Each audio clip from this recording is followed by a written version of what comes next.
राधे राधे, जय श्री कृष्णा, जय माता की। हम लेकर आए हैं आपके लिए एक और नई कहानी। तो चलिए शुरू करते हैं। एक पिता की प्रार्थना। शाम का समय था। आसमान पर हल्की गुलाबी धूप बिखरी हुई थी।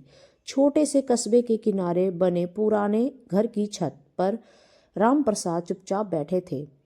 उनके हाथ जुड़े हुए थे और आंखें बंद। सामने आकाश था और भीतर तूफान। राम प्रसाद कोई बहुत अमीर आदमी नहीं था।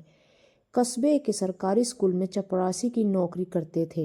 उनकी दुनिया बस दो लोगों में सिमटी थी, उनकी पत्नी सीता और उनका 10 साल का बेटा मोहन।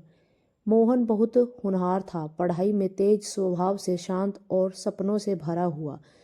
वह अक्सर कहता, बाबूजी, मैं बड़ा होकर डॉक्टर बनूंगा ताकि गांव के किसी भी बच्चे को पैसे की कमी से इलाज से वंचित न रहना पड़े। राम प्रसाद मुस्कुरा देते, लेकिन दिल के किसी कोने में एक डर बैठा रहता। क्या वे अपने बेटे के सपनों को पूरा कर पाएंगे? बीमारी की आहट। एक दिन स्कूल से लौटते समय मोहन अचानक बेहोश होकर गिर पड़ा। अस्पताल ले जाया गया। डॉक्टरों ने जांच के बाद बताया कि मोहन को दिल की गंभीर बीमारी है, ऑपरेशन ज़रूरी है और खर्चा 5 लाख रुपए। 5 लाख! राम प्रसाद के लिए यह रकम आसमान छूने जैसी थी। उनकी सालों की बचत मुश्किल से 50,000 थी। घर गिरवी रखने की बात चली, रिश्तेदारों से मदद मांगी गई, पर रकम अभी भी बहुत कम थी। उस रात राम प्रसाद मंदिर गए। मंदिर में भगवान की मूर्ति के सामने बैठकर वे फूट फूट कर रो पड़े। हे प्रभु, उन्होंने कांपती आवाज में कहा, मैंने जीवन भर किसी का बुरा नहीं किया, मेहनत की, ईमानदारी से जिया। आज पहली बार आपसे कुछ मांग रहा हूँ। मेरे बेटे को बचा लीजिए, उसकी ज़िंदगी मेरे हिस्से में लिख दीजिए, उसकी सांसें मुझसे ले लीजिए, बस उसे ठीक कर दीजिए। उनकी आंखों से आंसू बहते रहे। मंदिर में सन्नाटा था, पर शायद ऊपर कोई सुन रहा था। उम्मीद की किरण। अगले दिन स्कूल के प्रधानाचार्य को मोहन की बीमारी का पता चला। उन्होंने स्टाफ मीटिंग बुलाई। सबने मिलकर मदद करने का निश्चय किया। बच्चों ने भी अपनी गुल्लक तोड़ी। कस्बे में चंदा इकट्ठा होने लगा। एक स्थानीय पत्रकार ने यह खबर अखबार में छाप दी।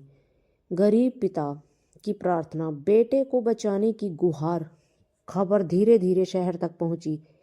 एक सामाजिक संस्था ने आगे आकर ऑपरेशन का पूरा खर्च उठाने की घोषणा की। जब यह खबर राम प्रसाद को मिली, वे स्तब्ध रह गए। उनकी आंखें भर आईं।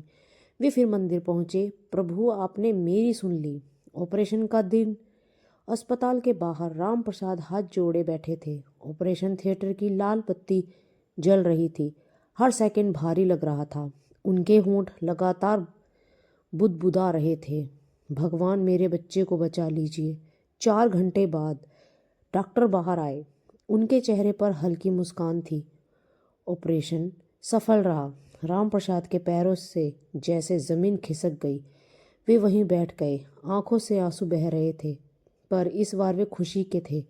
बरसों बाद समय बीत गया। मोहन स्वस्थ हो गया। उसने पढ़ाई में और मेहनत की, छात्रवृत्ति मिली, मेडिकल कॉलेज में दाखिला हुआ। सालों बाद वही मोहन सफ़ेद कोट पहनकर अस्पताल के गलियारे में चल रहा था। अब वह डॉक्टर मोहन था। एक दिन उसने देखा, एक गरीब पिता अपने बीमार बच्चे को लेकर अस्पताल के बाहर रो रहा है। पैसों की कमी के कारण इलाज नहीं हो पा रहा था। मोहन के दिल में अपने पिता की छवि उभर आई। वही जुड़ी हुई हथेलियाँ, वही प्रार्थना। वह आगे बढ़ा और बोला, चिंता मत कीजिए, आपके बच्चे का इलाज होगा और उसका खर्च मैं उठाऊंगा। उस रात मोहन घर लौटा। राम प्रसाद अब बूढ़े हो चुके थे। मोहन ने उनके चरण छुए और कहा, बाबूजी, आपकी प्रार्थना ने सिर्फ मुझे जिंदगी नहीं दी, उसने मुझे इंसान भी बनाया। राम प्रसाद की आंखें भर आई। उन्होंने आसमान की ओर देखा और मन ही मन में कहा, हे प्रभु, धन्यवाद, आपने मेरी प्रार्थना सुन ली थी। अब मेरी कोई इच्छा नहीं, मेरा बेटा ही मेरी सबसे बड़ी पूजा है। आसमान में तारे चमक रहे थे। शायद उनमें से एक तारा उस पिता की प्रार्थना की चमक था जो सच्चे दिल से निकली थी। सीख: सच्चे दिल से की गई प्रार्थना कभी व्यर्थ नहीं जाती और एक पिता का प्रेम दुनिया की सबसे बड़ी ताकत होता है। तो यह थी हमारी आज की कहानी। हमारी कहानी अच्छी लगी हो तो चैनल को सब्सक्राइब, वीडियो को लाइक शेयर ज़रूर करें। तब तक के लिए मिलते हैं अगली एक नई वीडियो में। राधे राधे, जय श्री कृष्ण, जय माता की।